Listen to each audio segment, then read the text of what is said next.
I want to know, do parents who like to travel, do you like to, would you, if you could, take a vacation without your kids?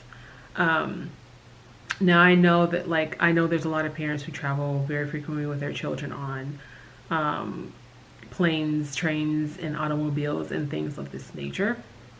Um, I guess my question is kind of contingent on the fact whether or not you have good children who can sit down on a plane or a train without a lot of activity.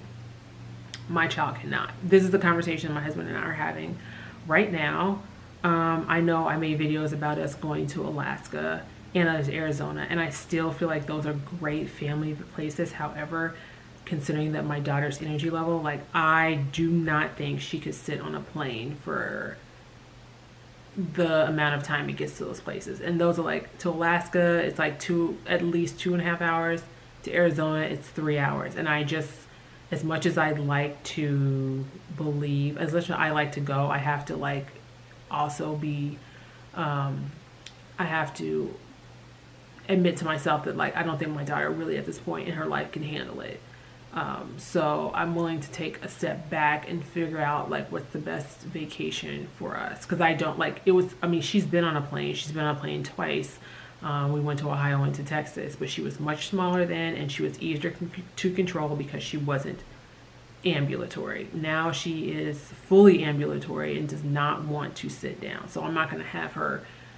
I just the very idea of her wiggling in my lap for 3 hours trying to get out gives me anxiety, because I know there's just nothing she will do or not do to get out. She wants to be free. She wants to roam around. So unfortunately, I do not have one of those children who can just be a sack of potatoes and just sit and watch a screen for 2 hours. She is not that. But I was thinking, my in-laws actually a couple years ago were hey, if you want to take a vacation, then we can watch your daughter. We can watch our grandbaby. And at first I was kind of but then now that I have her, I'm kind of that actually is a amazing idea. What they wanted her to be around 2, where she can follow commands, which or at least she can understand what you're saying. So I totally understand that. But I really kind of want to have a conversation with my husband about maybe just taking a vacation for just us. And I wanted to know, because are there parents out there who have done that, where it's just you and your significant other have just taken a vacation just for you? I think it's necessary, because I mean, you spend so much of your time, so much of your life catering to your kids, catering to just the daily ins and outs of life. You have to be very careful that your relationship, your marriage, whatever, doesn't go by the wayside. So you too, your husband, your wife, whomever you are paired up with, you need to make time for you. So I was actually really thinking about that. But I do want to hear if other parents have done that. Where have you gone? How long were you gone? Because I think that's important too. I a couple years ago, I took a vacation with my very good friend from middle school, and it was just a girls trip. And I hate to admit this, but I was crying at the airport because I miss my husband so much. I was on the way en route to Amsterdam, and I just felt really sad that I was away from him. I did not expect that reaction at all. Because I'm just such a oh, I want to hang out. I don't know, I feel I was more independent than that. I don't know if that's the right word I want to use. But I just was not expecting to have that breakdown at the airport that I did, that I missed him so much. So I don't know if that's going to be the same way for I'm going to get to the airport. Me and my husband are going to be somewhere, and then I'm sitting, I'm I can't get on the plane because I miss my daughter so much. I mean, I would really love a vacation without her, for just me and her dad, just because I think we need some time alone.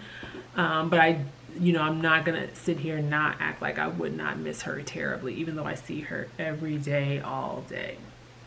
So, yeah, I'm just curious. What do others think about that? Plus, I don't like. I keep thinking like it'll just be so nice to get on the plane and not have to like worry about snacks and formula and diapers and nap times, and if they're gonna have a meltdown, and people are gonna be like judging you.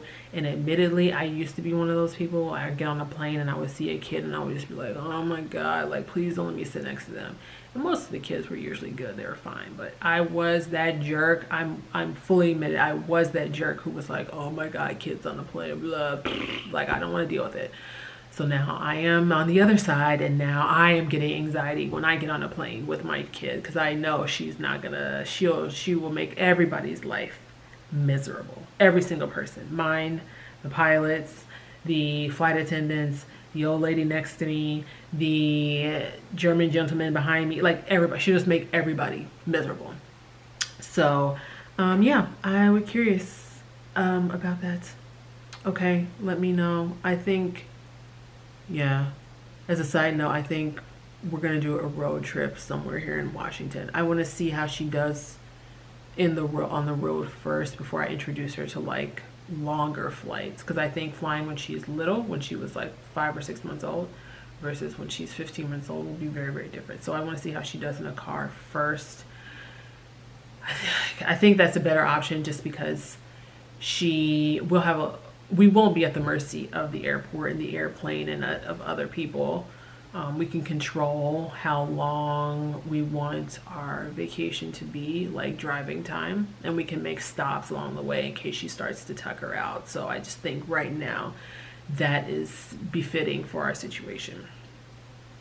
Okay, yes, now I am done. Okay, bye.